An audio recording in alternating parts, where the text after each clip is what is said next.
మహోన్నతుడైన దేవాతి దేవుని ఘనమైన నామానికి కృతజ్ఞతాస్తుతి స్తోత్రములు. మరి విశ్వాస శక్తి కార్యక్రమాన్ని వీక్షించున్న మీ అందరికీ మా హృదయపూర్వకమైన శుభాభివందనాలు తెలియజేస్తున్నాం. దేవుని బిడ్డలారా, మీ అందరూ కూడా క్షేమంగా ఉన్నారు కదా? ప్రభు యొక్క మహాకృపను బట్టి మీ అందరూ కూడా క్షేమంగా ఉండాలని, ప్రభువులో బలపడాలని, మీ అందరి కుటుంబాల్లో కూడా శాంతి, సమాధానము, నెమ్మది, ఆశీర్వాదం, అభివృద్ధి కలగాలని, మీరు పడుచున్నటువంటి ఈ యొక్క ఆర్థిక ఇబ్బందుల నుంచి బయటకు రావాలని, అలాగే అనేకమైన వ్యాధులతో, బలహీనతలతో బాధపడుచున్న ప్రతి ఒక్కరూ, హాస్పిటల్లో ఇబ్బందులు పడుచున్న ప్రతి ఒక్కరి స్వస్థత కొరకు, ఆరోగ్యం కొరకు, విడుదల కొరకు మేమెంతో భారంతో ప్రార్థించుచూ ఉన్నాము. కనుక దేవుని యొక్క కృపచేత మరి యొక్క దేవుని సన్నిధిలో మేము తైలాభిషేక ప్రార్థనలు, మరి అదేవిధంగా ఉపవాస ప్రార్థనలు సంఘంలో నిర్వహించబడుచూ ఉన్నాయి.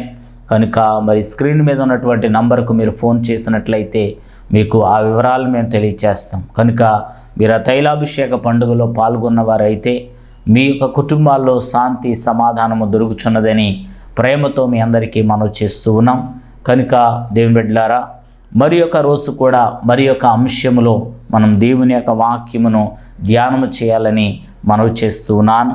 మరి యొక్క సమయంలో గతించినటువంటి వారములో మనము ఒక చక్కని అంశమును ప్రారంభించుకొని ఉన్నాం. ఈ ప్రస్తుత కాలంలో ఉపవాస దినముల కాలంలో మనము ఉండి ఉన్నాము. కనుక ఈ యొక్క ఉపవాస దినముల కాలములో మనమందరము కూడా ప్రభు యొక్క చిత్తాన్ని బట్టి, ప్రభు యొక్క నిర్ణయాన్ని బట్టి, ప్రభు యొక్క సన్నిధానంలో ఏ విధంగా ఉపవాసం ఉండాలి అనేటువంటి విషయాలను బట్టి మనము కొనసాగుచూ ఉన్నాం, తెలుసుకుంటూ ఉన్నాం, ధ్యానిస్తూ ఉన్నాం. యోవేలు గ్రంథములో చెప్పబడిన సత్యాల్ని ధ్యానిస్తూ గతించిన వారంలో ఉపవాసం అనగా మనము ప్రతిష్ఠించుకొనుట అనేటువంటి అంశాన్ని ధ్యానం చేశాం. మరి యొక్క వారంలో ఉపవాసము అనగా వ్రత దినముగా దీన్ని ఆచరించుట అని యోవేలు భక్తుడు ప్రకటిస్తూ ఉన్నాడు. కనుక దీన్ని వ్రత దినముగా ఎలా మనము పాటించాలి దేవుని సన్నిధిలో అనేటువంటి విషయాన్ని మరి యొక్క సందర్భంలో మీకు తెలియచేయాలని నేను ఆశపడుచూ ఉన్నాను. రండి దేవుని బిడ్డలారా, దేవుని వాక్యాన్ని చదువుకుందాము. యోవేలు గ్రంథము 2వ అధ్యాయము 15వ వచనాన్ని చదువుకుందాం. సియోనులో బాకా ఊదుడి, ఉపవాస దినము ప్రతిష్ఠించుడి, వ్రత దినము నియమించి ప్రకటన చేయుడి. కనుక ఈ యొక్క వాక్య భాగముననే ఆమేన్ చిన్న ప్రార్థన చేసుకుందాం. దయగలిగిన దేవా, కృపగలిగిన తండ్రి, నీ నామానికి లెక్కలేని స్తుతులు, స్తోత్రాలు. మరి ఒకసారి నీ పాదసన రావడానికి మాకు ఇచ్చిన సమయాన్ని బట్టి వందనాలు, స్తోత్రాలు. నీ వాక్యమును బట్టి నీ బిడ్డలతో మీరే నేరుగా మాట్లాడండి. నీ బిడ్డలను మీరే ఆధ్యాత్మికంగా బలపరిచి వారి యొక్క తండ్రి నాయన వ్యక్తిగత జీవితంలో ఉండిన శ్రమల నుండి, శోధల నుండి, ఇరుకుల ఇబ్బందుల నుండి ఆయన ఎలా విడుదల పొందాలో, ఎలా ఉపవాసం ఉండాలో, ఎలా ప్రార్థించాలో అన్ని సత్యాల్ని కూడా అల్పుడైన నన్ను సిలువ చాటును మరుగుపరుచుకుని నీ బిడ్డలకు కావలసిన వాక్య వర్తమానం అందించి నీ బిడ్డలను మీరే బలపరిచి, దీవించి, ఆశీర్వదించి వేరే మహిమ పొందమని నజరేయుడైన యేసు నామమున అడుగుచున్నాం పరమ తండ్రి, ఆమేన్. దేవుని బిడ్డలారా, మరి యొక్క భాగంలో మనం చూసినట్లయితే గతించిన వారంలో మనము ప్రతిష్ఠించుకొనుట అనే విషయాన్ని ధ్యానించాం. ఈ వారంలో వ్రత దినము ఆచరించుట అన్నటువంటి విషయాన్ని మనము ధ్యానించబోతూ ఉన్నాం. దేవుని బిడ్డలారా, అనగా ఉపవాసం ఉండుట అనగా వ్రత దినముగా దీన్ని ఆచరించాలి అని దేవుని వాక్యం స్పష్టంగా మాట్లాడుతూ ఉంది. వ్రతములు అన్నటువంటివి మనకు లేవు కదండి. లోక సంబంధమైన వ్యక్తులు లేకపోతే అనేకులైనటువంటి మత విశ్వాసాల్లో ఈ వ్రతాలు ఉన్నాయి కానీ మనకు లేవు కదా అని చెప్పి మీరు అనొచ్చు. కానీ యోవేలు భక్తుడు రాసినటువంటి సత్యం ఏమిటనంటే, వ్రత దినముగా మీరు ఉపవాసము చేయండి అని దేవుని ఆత్మచేత నింపబడిన వాడే ఈ ప్రవక్త ప్రవచించినటువంటి మాటల్లో చాలా అర్థం ఉన్నదని గ్రహించాలని ప్రేమతో మనవి చేస్తూ ఉన్నాను. కనుక ఉపవాసం ఉంటున్నటువంటి మనము దేవుని యొక్క సన్నిధానంలో చక్కనైనటువంటి ఒక వ్రతము ఆచరిస్తున్నటువంటి వ్యక్తి ఎట్లా నియమ నిష్టలు కలిగి ఆ వ్రతములో ఉంటాడో, ఆ వ్రతమును గూర్చి ఎలా జాగ్రత్త తీసుకుంటాడో, ఆ వ్రతమునకు కావలసినటువంటి వస్తు సామగ్రిని సమకూర్చుకుని ఆ రోజు ఉపవాసముతో ఉంటూ నియమనిష్ట కలిగి అతను భక్తిని ఎలా కొనసాగిస్తాడో మనము అదే రీతిగా వ్రత దినముగా ఈ ఉపవాస దినాన్ని మనం ఆచరించాలి అని మరొకసారి మీకు తెలియచేస్తూ ఉన్నాను. లోక సంబంధమైన వ్యక్తులే ఇంత నిష్టగా చేస్తున్నప్పుడు, ఇంత నియమబద్ధంగా చేస్తున్నప్పుడు, నిజమైన దేవుణ్ణి ఆరాధిస్తున్న మనము, సర్వశక్తుడైన దేవుణ్ణి ఉపవాసం ఉండి ప్రార్థన చేస్తున్నటువంటి మనము ఎంతో నిశ్చయంగా నియమ నిష్టలతో ఈ యొక్క ఉపవాసాన్ని ఆచరించాలి అని ప్రేమతో మీకు మనవి చేస్తూ ఉన్నాను. కనుక మీకు తెలుసు దేని బిడ్డలారా, రకరకాల వ్రతములు చేసే వ్యక్తులు మీ చుట్టుపక్కల మీకు ఉంటారు. కొంతమంది అవి చేసి కూడా విడిచిపెట్టేసిన వాళ్ళు కూడా ఉంటారు. అయినప్పటికీ మీకు ఆ సందర్భాలన్నీ మీకు తెలుసు. కనుక మీరు వారు ఏ విధంగా దాన్ని నియమనిష్టలు పాటిస్తున్నారు?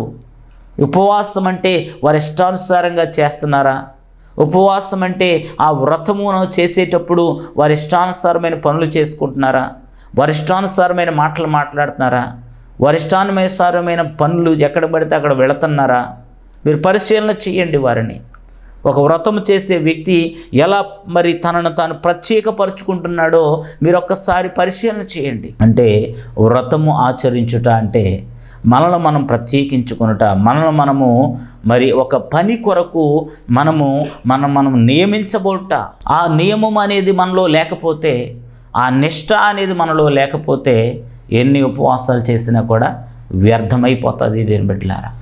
కనుక నీవు అనేకమైన అవసరతలు కలిగి ఉన్నావు, అనేక ఇబ్బందులు కలిగి ఉన్నావు, అనేక సమస్యలతో ఉన్నావు, అనేక బాధలతో ఉన్నావు.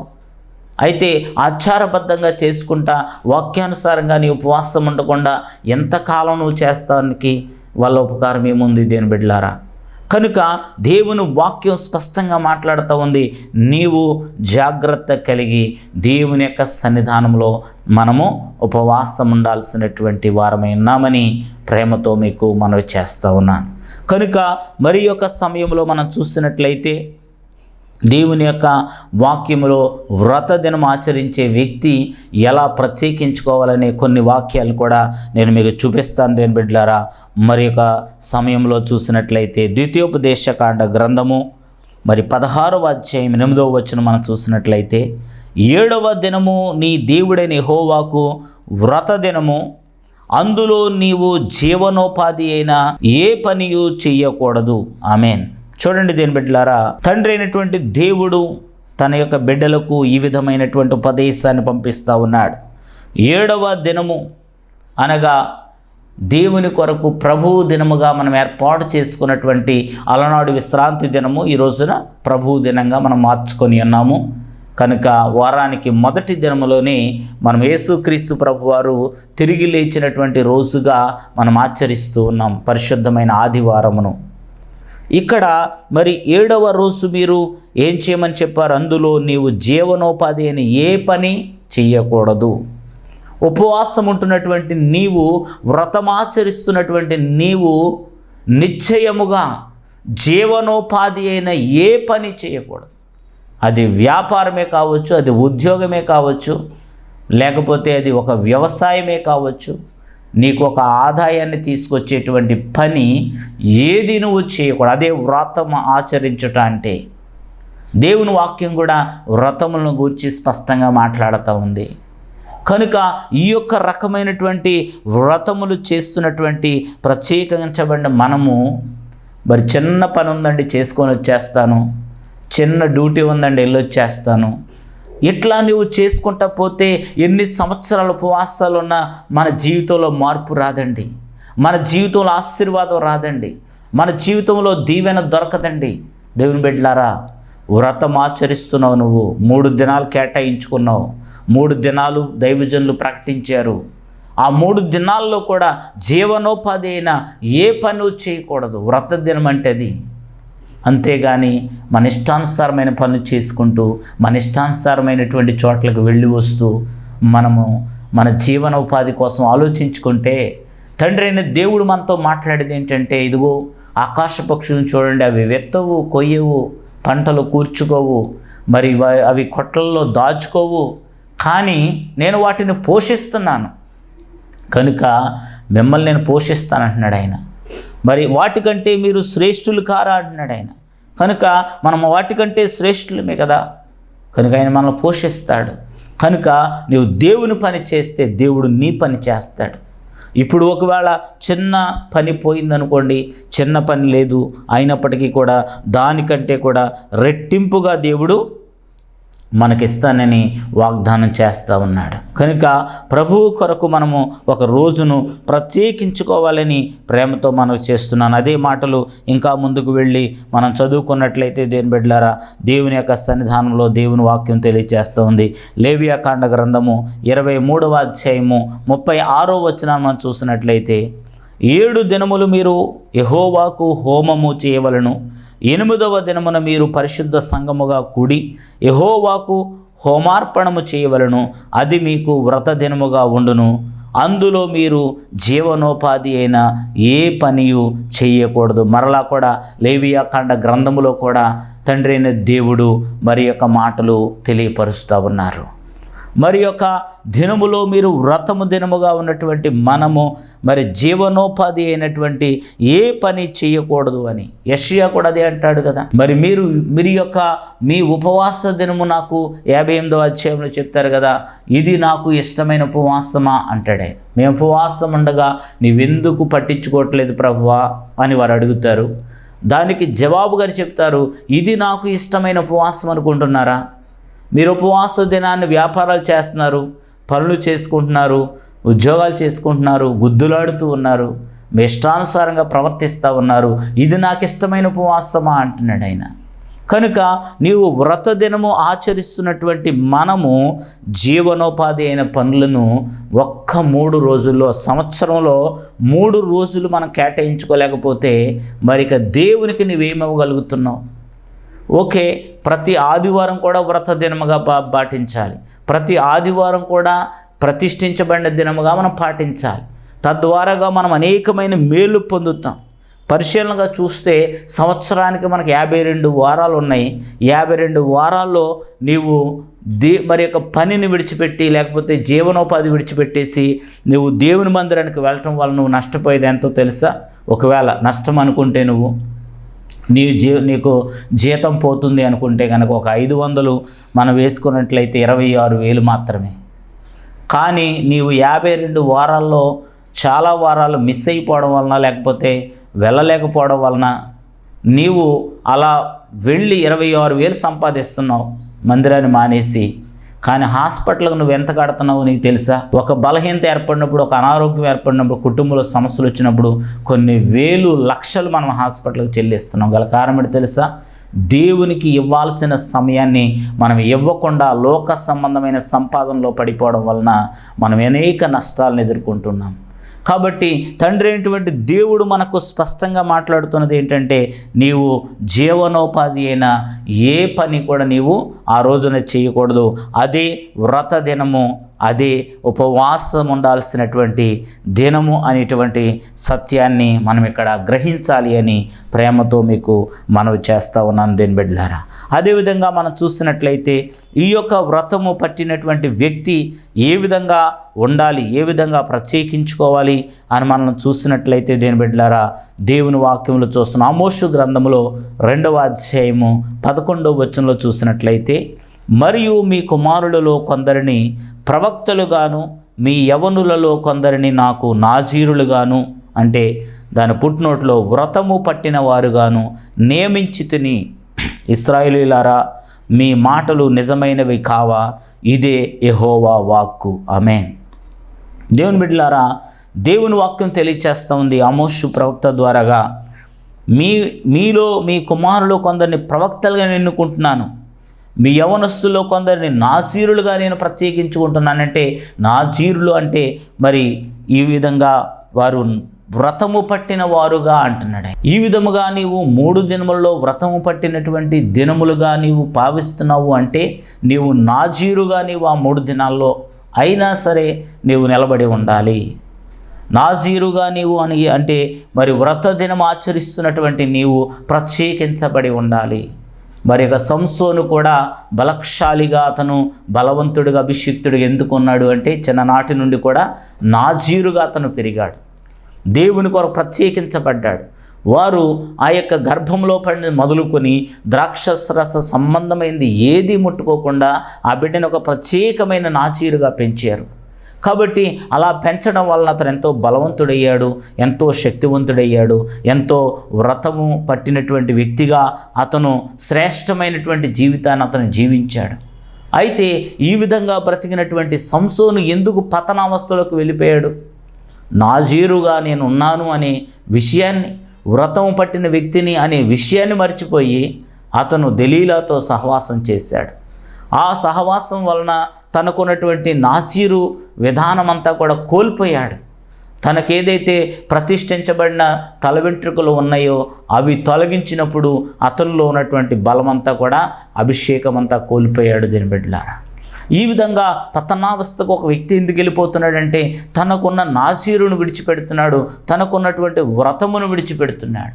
నీవు వ్రతమాచరిస్తున్నటువంటి వ్యక్తిగా, నీవు ఒక ప్రత్యేకమైనటువంటి వ్యక్తిగా నీవు జీవిస్తున్నప్పుడు నీ జీవితంలో చక్కనైనటువంటి భవిష్యత్తు కలిగినటువంటి వ్యక్తిగా నీవు ఎల్లప్పుడూ కూడా ముందుకు వెళుతూ ఉండాలి.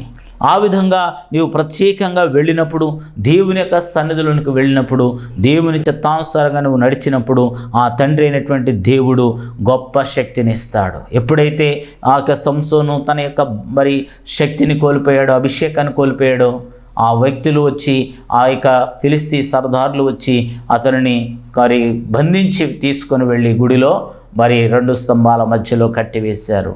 ఆ సందర్భంలో దేవునికి మొర్రపెట్టినప్పుడు మరలా దేవుడు అభిషేకం ఇచ్చాడు. కానీ ఉపయోగం ఏముంది దేవుని బిడ్డలారా? అతను చనిపోయాడు, అతనితో పాటు ఫిలిస్తీన్లను చంపగలిగాడు తప్ప తన జీవితంలో నాజీరును కోల్పోవడం వలన, వ్రతమును కోల్పోవడం వలన సమస్తాన్ని కోల్పోయిన వ్యక్తిగా మనం చూస్తూ ఉన్నాం. కాబట్టి మన జీవితాల్లో అలా ప్రభు ఇచ్చినటువంటి ఆ ప్రత్యేకతను, ఆ నాజీరును, ఆ వ్రతమును మనం ఎట్టి పరిస్థితుల్లో కూడా కోల్పోకూడదండి. వాటిని చాలా బాధ్యతాయుతంగా మనం తీసుకొని దానిలో మనము స్థిరముగా ఉండాలని ప్రేమతో మీకు మనవి చేస్తూ ఉన్నాం దేని బిడ్డలారా. యొక్క సమయంలో యొక్క వాక్య భాగంలో మనం చూసినట్లయితే ఈ విధముగా నీవు ప్రతిష్ఠించబడినటువంటి వ్యక్తిగా నీ ఉపవాసం ఆచరించినట్లయితే, మరీ విధముగా చక్కనైనటువంటి వ్రత దినముగా నీవు ఈ ఉపవాసాన్ని ఆచరించినట్లయితే తండ్రి అయిన దేవుడు గొప్ప ఆశీర్వాదాలని నీ కొరకు దాచిపెట్టి ఉంచి ఉన్నాడు. గొప్ప దీవెనలు నీ కొరకు ఇవ్వడానికి ఆయన సిద్ధముగా ఉన్నాడు. అపవాదిపై నీకు గొప్ప విజయాన్ని ప్రభు ఇవ్వబోతున్నాడు. అపవాదిని జయించే శక్తి ఆ తండ్రి అయినటువంటి దేవుడు నీకు ప్రసాదించబోతూ ఉన్నాడు. అపవాది మనల్ని ఎల్లప్పుడూ శోధిస్తూనే ఉంటుంది. సాతాను మనల్ని శోధిస్తూ ఉంటుంది. రోగాలను రప్పిస్తుంది, సమస్యలను రప్పిస్తుంది, ఆర్థిక ఇబ్బందులు రప్పిస్తుంది. మన జీవితంలో మనం ఎప్పుడూ కూడా సమాధానంగా ఉండకుండా చేయడానికి ఎప్పుడూ ప్రయత్నిస్తూ ఉంటాడు అపవాది. కానీ అపవాది మీద నువ్వు విజయం సాధించాలి అంటే, అపవాది శక్తులను నువ్వు జయించాలి అంటే నీవు ప్రతిష్ఠించబడిన ఉపవాసం చేయాలి. వ్రత దినము లాంటి ఉపవాసాన్ని చేయాలి. ఈ వ్రత దినమనబడిన ఉపవాసం చేస్తున్న నీవు ఇక లోక సంబంధమైన వ్రతములు ఏమీ చేయాల్సిన పని లేదు.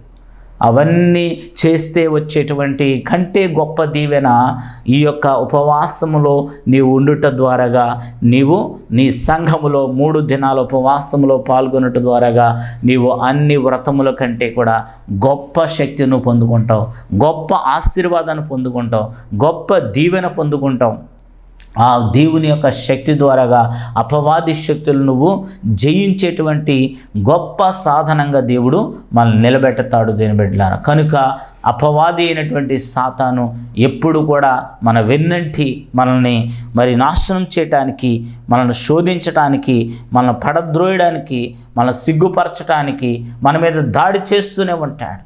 మన బిడ్డల్లో నుంచి, మన కుటుంబంలో నుంచి, లేకపోతే భయంకరమైన రోగాలు, భయంకరమైన సమస్యలు, ఆర్థిక ఇబ్బందులు ఇవన్నీ కూడా అపవాది కల్పిస్తూనే ఉంటాడు. కానీ వాటన్నింటినీ జయించాలి అంటే తండ్రి అయినటువంటి దేవుని యొక్క శక్తిని మీరు పొందుకొని ఉండాలి అని ప్రేమతో మనం చేస్తూ ఉన్నాను. చివరిగా యోవేలు గ్రంథము 2వ అధ్యాయము 26, 27 వచనాలు చదువుకుందామండి. అప్పుడు ఇశ్రాయేలుల మధ్య నున్నవాడను నేనే అని, నేనే యెహోవానైనా దేవుడనైన యెహోవాననియు, నేను తప్ప వేరు దేవుడొకడును లేడనియు మీరు తెలుసుకొందురు. నా జనులు ఇక నెన్నడును సిగ్గునొందకయుందురు. తరువాత నేను సర్వజనుల మీద నా ఆత్మను కుమ్మరింతును. మీ కుమారులు మీ కుమార్తెలు ప్రవచనములు చెప్పుదురు. మీ ముసలివారు కలలు కందురు. మీ యవనులు దర్శనములు చూతురు. ఆమేన్. దేవుని బిడ్డలారా, ఈ రీతిగా దేవుని యొక్క వాక్య సన్నిధానంలో మనము ఉపవాసం ఉండినట్లయితే యోవేలు చాలా మరి ఆశీర్వాదాలని ఆయన రాశారు. మీరన్నీ చదవండి. 2వ అధ్యాయంలో చాలా ఆశీర్వాదాలు అక్కడ రాయబడి ఉన్నాయి. వాటన్నిటినీ కూడా బట్టి కూడా మనము ప్రభువులో బలపడాలి. దేవుడు అవన్నీ నెరవేర్చబోతున్నాడు ఉపవాసం ద్వారాగా. నీవు ప్రతిష్ఠించబడిన వ్రత దినముగా నీవు ఉపవాసం చేసినప్పుడు దేవుడు గొప్ప కార్యం చేయబోతూ ఉన్నాడు. మరి యొక్క శ్రేష్టమైన సమయంలో నా జనులు ఇక ఎన్నటికీ సిగ్గునందరు, సర్వజనుల మీద నా ఆత్మను కుమ్మరింతును అనబడినటువంటి మాటలను దేవుడు మనతో మాట్లాడుతూ ఉన్నాడు. దేవుని ఆత్మ మీ మీద కుమ్మరించబడినప్పుడు మీరు శక్తి పొందుకుంటారు. మీరు ఎప్పటికీ కూడా సమాజంలో ఏ విధమైన సిగ్గునందనటువంటి ప్రజలుగా దేవుడు మిమ్మల్ని ఆశీర్వదిస్తాడు. మరి దేవుని చేత దీవించబడిన వ్యక్తులుగా దేవుడు మిమ్మల్ని నిలబెడతాడు. కాబట్టి దేవుని యొక్క చిత్తాన్ని బట్టి, దేవుని యొక్క సన్నిధిని బట్టి అపవాది మీ మీద ఎన్ని దాడులు చేసినా, ఎన్ని కష్టాలు, ఎన్ని ఇబ్బందులు, ఎన్ని భయంకరమైన శోధనలు మీ మీదకి పంపించిన, లోక సంబంధమైన వ్యక్తులు కూడా మీ మీద దాడి చేసిన, మీరు ఉపవాసం ఉండి ప్రతిష్ఠించబడిన వారే, నాచీరు చేయబడిన వారే, వ్రత దినం ఆచరించే రీతిగా మీరు చక్కని ఉపవాసం చేయండి. నిశ్చయంగా తండ్రి అయిన దేవుడు గొప్ప విజయాన్ని ఇవ్వబోతూ ఉన్నాడు. ఒక గ్రామంలో ఒక చిన్న గాడిద పిల్ల ఉందండి. ఆ గాడిద పిల్ల అంటే ఎవరికి ఇష్టం అవటం లేదు. అందరూ కూడా తరిమి వేస్తూ ఉన్నారు. పో పో పో అని ఊర్లోంచి తరిమేయాలని చూస్తున్నారు. కానీ అది పోవట్లేదు, ఆ ఊళ్ళోనే తిరుగుతూ ఉంది. ఎవ్వరూ దాన్ని ఇష్టపడలేదు. ఒకానొక సమయంలో అది పాడడిపోయిన నూతిలో పడిపోయినప్పుడు ప్రజలందరూ అనుకున్నారంట, మరి ఇది ఎలాగ పోతుందిరా అనుకుంటున్నాం, పోన్లే ఈ గోతిలో పడిపోయింది కదా, ఇక ఎలాగా దీని పీడ విరగడైపోయింది, అయితే ఇది బయటకు పోవట్లేదు కాబట్టి దీన్ని ఏం చేద్దామంటే మన ఊర్లో ఉన్నటువంటి చెత్త, రాళ్ళు, సదారం అంతా తెచ్చి దాని మీద వేసేద్దాం, అప్పుడు అది ఏమవుతుంది, సజీవ సమాధి అయిపోతుంది అని అనుకున్నారట. ఆ విధంగా ప్రజలందరూ కూడా ఏం చేస్తున్నారన్నమాట అండి, అంటే ఈ లోకం యొక్క బుద్ధి ఇలాగే ఉంటుంది. ఒక మనిషి పడిపోయాడంటే చీయిచ్చి లేవనెత్తే వాళ్ళకంటే అతని మీద ఇంకొక రాయి వేసి మరి అణగతొక్కేసే వాళ్ళు చాలా ఎక్కువ మంది ఉన్నారు దేని బిడ్డలారా. కాబట్టి ఇలాగే ఈ ప్రజలు కూడా ఏం చేస్తున్నారండి, దాని మీద ఆ రాళ్ళు, చెత్త చెదారం వేసేస్తూ ఉన్నారు. ఆ సమయంలో ఆ యొక్క చెత్తతో అది మరి చచ్చిపోవాలని ఎప్పుడు కూడా ఎవరు కోరుకోరు కాబట్టి నేను బ్రతకాలి అనుకుంటుంది. ఆ సమయంలో దానికి ఒక దేవుడు మంచి జ్ఞానం ఇచ్చాడు. ఏంటంటే దాని నడ్డి మీద పడుతున్నటువంటి ఆ చెత్తనంతా కూడా అది దులిపేస్తూ ఉంది, కాళ్ళ కిందేసి తొక్కేస్తూ ఉంది. ఆ రాళ్లను, చెత్తను కూడా ఆ నడ్డి మించి దులిపి కాళ్ళతో తొక్కేస్తూ ఉంది. అలా తొక్కగా ఏమైపోయిందనమాట అండి, ఆ నుయ్యి ఆ చెత్తతో నిండిపోయింది. ఆ గాడిద పిల్ల బయటకు వచ్చేసింది. ఆమేన్, హల్లెలూయా. ఈ రోజున తండ్రి అయిన దేవుడు నీతో నాతో మాట్లాడుతూ ఉన్నాడు.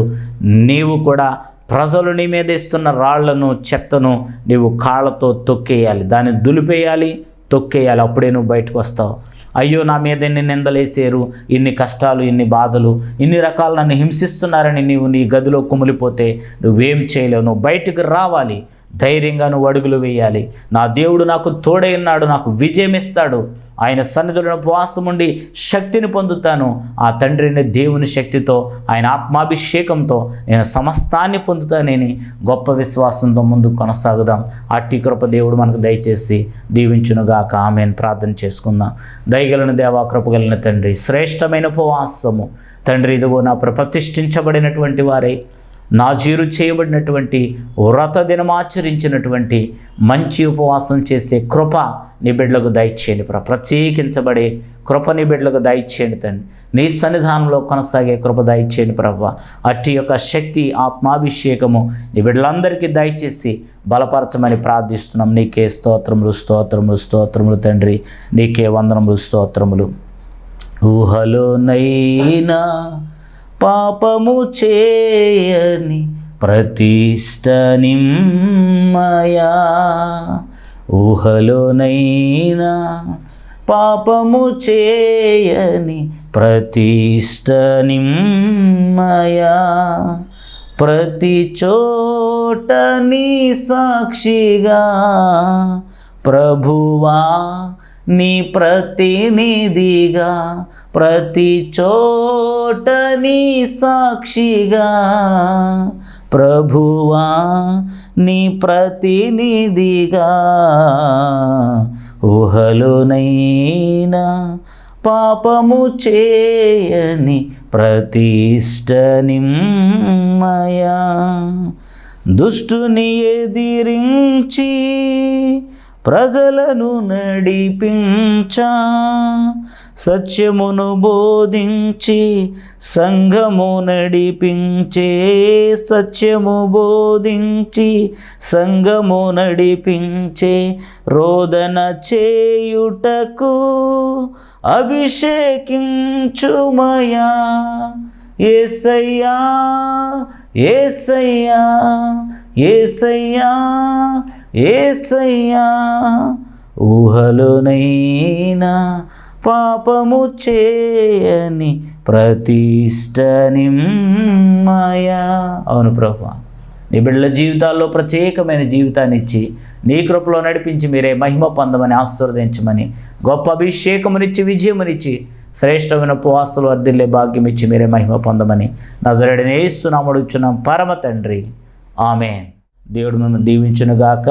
మరి ఒక సమయంలో ఒక చిన్న విషయాన్ని నేను తెలియపరచాలని మరొకసారి మీకు తెలియచేస్తూ ఉన్నాను. మన యొక్క బ్రాంచ్ సంఘము మూలపాలెంలో ఉన్నటువంటి ఇళ్ళ వెంకటేశ్వరరావు గారు వారి యొక్క కుమారుడు అఖిల్ అనబడినటువంటి ఒక చంటి బిడ్డ వారి యొక్క లివర్ ప్రాబ్లం రావడాన్ని బట్టి ఆ బిడ్డ బలహీనపడి ఉన్నాడు. దాన్ని బట్టి లివర్ ఆపరేషన్ చేయడానికి అతనికి యొక్క సమయంలో ఆర్థిక సహాయం ఎంతో అవసరమైనది.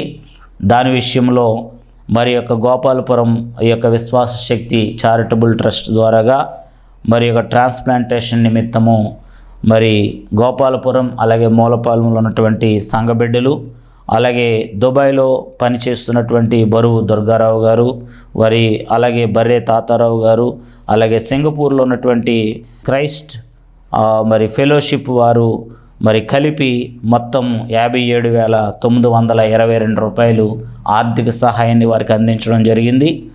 అదేవిధంగా ఇంకా చాలా 20 లక్షల రూపాయల వరకు కూడా వారికి ఎంతో అవసరమైంది. వారికి ఉన్న చిన్న ఇంటిని కూడా వారు అమ్మకాన్ని పెట్టేశారు.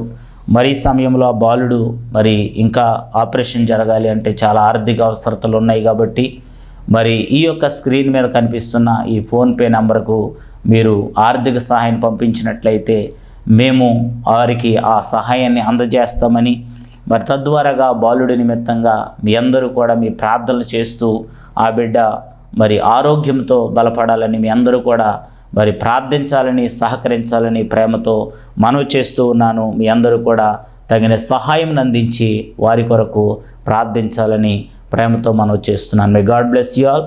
దేవుడు దీవించునుగాక. ఆమేన్.